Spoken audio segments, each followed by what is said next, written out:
Jurassic Island, premier parc dédié aux dinosaures de toute la Caraïbe. Parcourez le parc à la rencontre de dinosaures animés à taille réelle. Au programme, plongez dans l'ère du Jurassique en réalité virtuelle avec la toute nouvelle attraction Jurassic VR. Infos et adresse sur le site www.jurassic-island.com. Venez vous fondre le temps d'un instant dans un autre monde. Martinique Actualité. Le Baby Market qui a eu lieu ce dimanche dernier dans les locaux de l'Institut martiniquais du sport avec une vingtaine d'exposants a remporté un vif succès. Faire en sorte que les étudiants en médecine puissent poursuivre tout leur cursus sans avoir à aller en France est une garantie supplémentaire pour les voir s'installer en Martinique une fois leur diplôme obtenu. C'est en tout cas l'espoir des autorités. Le collège Edmond-Lucien Vallard a accueilli pour la rentrée la rectrice d'académie Nathalie Mons. Elle a donc fait connaissance avec les élèves et les équipes pédagogiques qui lui ont présenté les principaux projets de l'établissement. Curieusement, la rectrice n'avait pas averti le maire, pourtant en charge de l'école, de sa visite, comme si elle tenait à être la seule vedette à l'occasion de cette visite. La collectivité territoriale de Martinique a fait l'acquisition de l'ancien parc aquatique de la Martinique, situé au Carbet en 2017.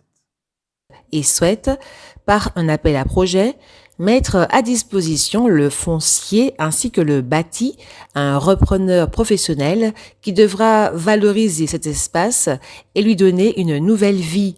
Le projet d'exploitation de l'espace bâti et de la réserve foncière attenante devrait, à terme, favoriser la redynamisation de la commune du Carbet. Les activités et installations envisagées devront être à vocation touristique. L'idée est de créer un projet avec une marque identitaire forte qui valorise les atouts du territoire et son histoire.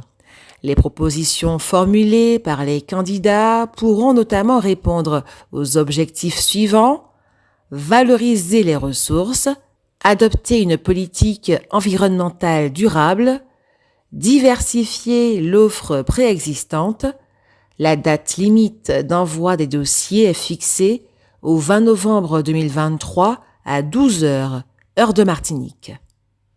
Les écoles privées de Martinique se portent de mieux en mieux. Ainsi, le séminaire collège installé à Rivière-Salée a dû s'agrandir. Dans cette école, il existe une classe où les cours sont dispensés en anglais, pas en créole, mais en anglais. Rappelons que le séminaire collège existe depuis 170 ans. À Paris, Serge Letchimy a, entre autres choses, informé le ministre de l'économie, Bruno Le Maire, qu'actuellement 1500 ordres de paiement émis par la collectivité territoriale de Martinique ne sont pas traités par la pairie générale qui relève de l'État. Une meilleure coordination a été décidée. En particulier, la collectivité territoriale de Martinique mettra à la disposition de la paire 10 agents territoriaux entre septembre et octobre. Demain, vendredi 8 septembre, de 19h à 22h, place Paul Thévenard, près du ponton des Trois-Îlets, une projection du film Après-demain de Cyril Dion vous sera proposée. Il y aura un échange sur les thématiques de la transition énergétique et des projets citoyens. Comment développer les énergies renouvelables citoyennes en Martinique? La projection est gratuite. Exceptionnellement, la navette en direction de Fort-de-France sera disponible jusqu'à 22h pour vous ramener à la fin de l'événement. Privilégiez le covoiturage. De nouveaux rapports affirment que l'aspartame, un édulcorant controversé remplaçant le sucre, n'a pas de lien avec l'apparition du cancer. Les évaluations réalisées par l'OMS, l'Organisation mondiale de la santé et le Centre international de recherche sur le cancer ont conclu qu'il n'existait pas de preuves scientifiques solides indiquant que l'aspartame serait cancérigène. La dose journalière admissible, soit la quantité d'aspartame qu'un individu peut consommer chaque jour sans risque pour sa santé, est fixé à 40 mg par kilo. Selon les experts, la grande majorité de la population se situe en dessous de ce seuil.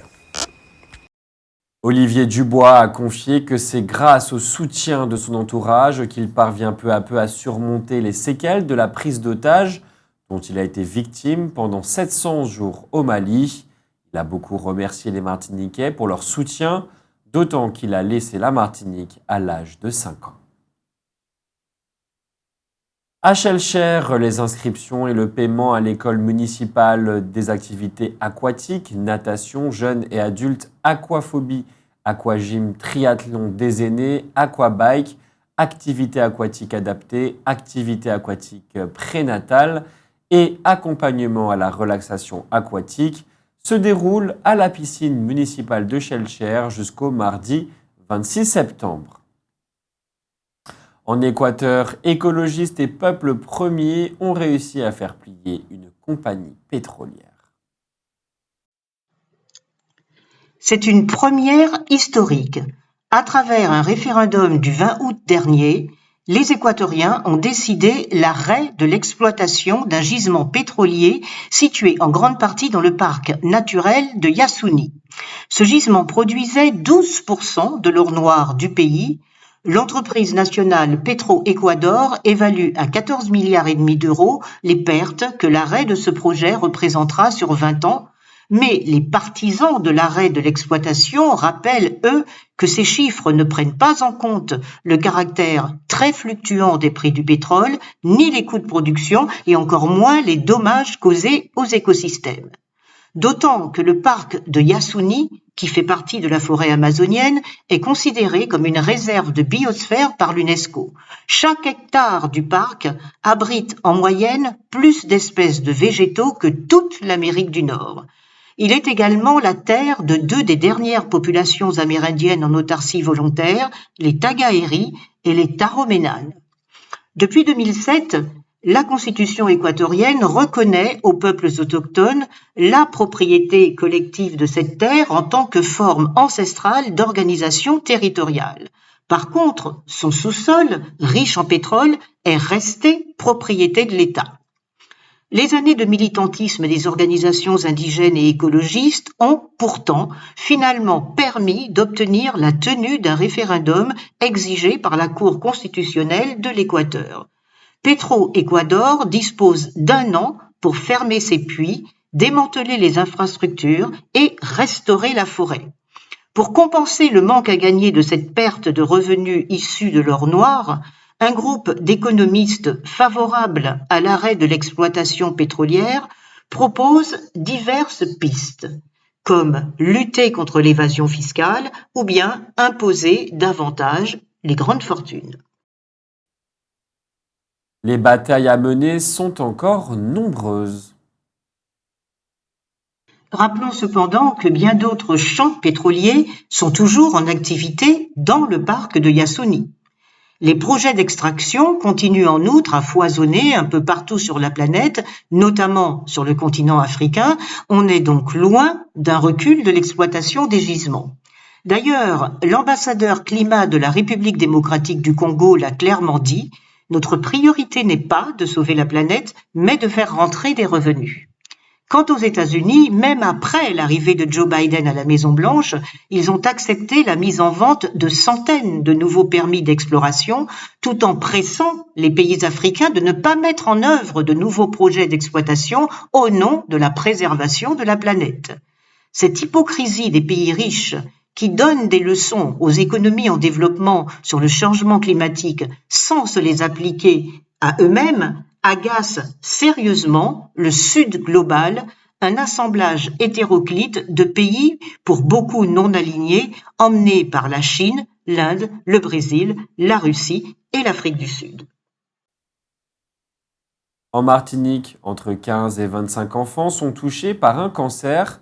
Septembre en or est un mois au cours duquel la Ligue contre le cancer, l'Agence régionale de santé, l'ARS, et la plateforme régionale d'oncologie de Martinique entreprennent d'informer la population sur cette réalité en même temps qu'un appel aux dons est réalisé pour lutter contre cette maladie. Notons que les enfants malades sont pris en charge par la maison de la femme, de la mère et de l'enfant, qui reçoit également des petits Guadeloupéens, Guyanais ou originaires des îles voisines. En Martinique, 3 communes seulement ont décidé d'augmenter leurs taxes foncières. Elles sont toutes situées dans le nord. Il s'agit du Prêcheur, du Lorrain et de Saint-Pierre. Une augmentation mesurée qui ne dépasse pas 3%.